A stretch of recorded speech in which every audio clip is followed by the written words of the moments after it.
Let's get the phone line, shall we? 03717 223334. You're going to have to pick all that up as well. Dan joins us. Dan the man. Hello, Dan. Evening, gents. How you doing? Yeah, we're good. How are you? Yeah, I'm all right. I've recovered from the multiple cardiac arrest. I mean, that's what supporting Spurs does, right? After 45 minutes, it's like, we're out. That's it. Doom and gloom. Well, before the game, I sort of predicted that with the Arsenal contingency that they have there, I thought the writing was just on the wall.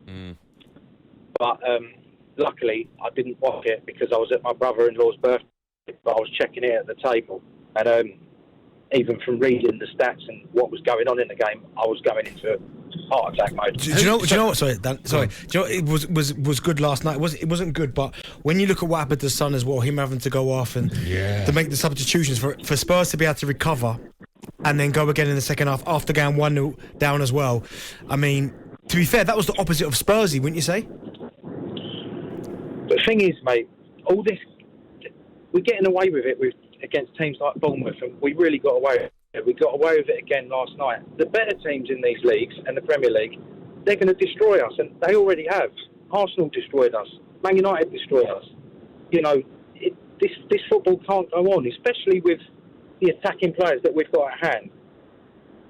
Okay, Dan, thanks for that. It's not the greatest line in the world, but I appreciate your time, Dan. Let's speak to Alex, a Spurs fan. Hi, Alex. Hi, how you doing? It's a better line here as I'm calling from Norway.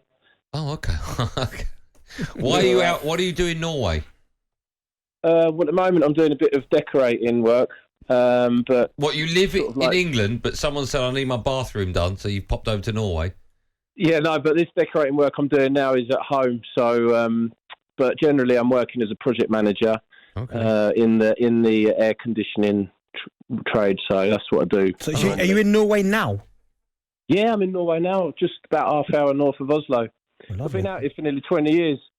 Oh, wow. So, All right. Pulling my hair out, watching Tottenham. Yeah. Well, what do you make of Antonio Conte? He's been in charge for a whole year now.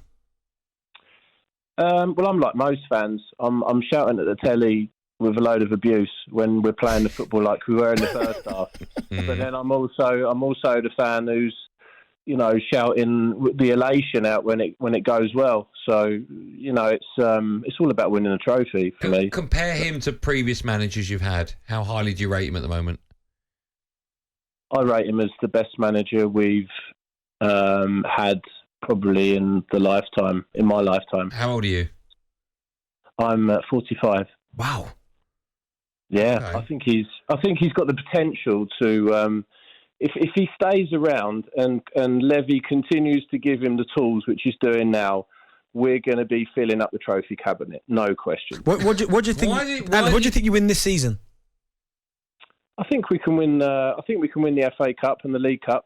But it depends. It's all about injuries as well. I mean, you look at our team at the moment. We've got 4 players out, and it's also all about what we do in January. But I think Levy, if you're listening, Mr. Levy, please get your chequebook out during these hard times and give Mr. Conte what he needs, because we need a trophy.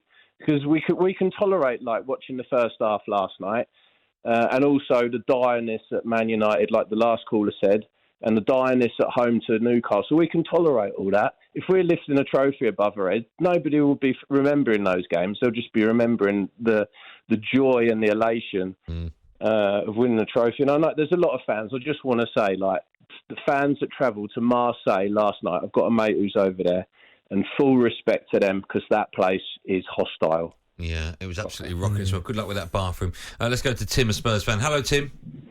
Hi, guys. You all right? We're excellent. How are you today? Yeah, I'm all right.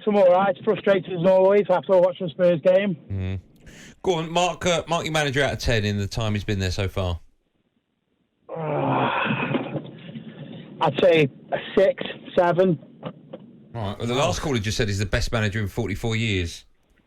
No, the type of football that Conte plays, you need to be winning games. It's stressful football to watch. I don't enjoy it. It reminds me of England. Watching Spurs at the moment reminds me of watching England. They're quite negative tactics. If you're winning games, you can surpass that and you can get on with it. But when your team's losing and you lose, against Man United, I was embarrassed. I couldn't watch it. I had to turn it off. And the same against Newcastle. But if we get a win or a draw there, then you can overlook it. But it can't keep going on like this. And if we're not playing well. I see I know Benty was saying that, potentially win a cup. I think we're a million miles away. Another caller pointed it out that, the teams that we played in that draw, we had the easiest group. Do you know what it is, Tim? Do you know what it is as well, Tim? I think when you look at Antonio Conte, it's such a fine line, isn't it? Because I think Spurs fans, on the whole, will tolerate playing this particular brand of football if at the end of it, there's something waiting for them. Yeah. But at the moment, like Jose, you kind of stumped it a little bit because you thought, right, there's a chance because he's a serial winner. It'll take us to where we want to get to. But the moment you're not winning games and still playing this way... A bit like Jose at United, right? He was successful. But people hated the football, yeah.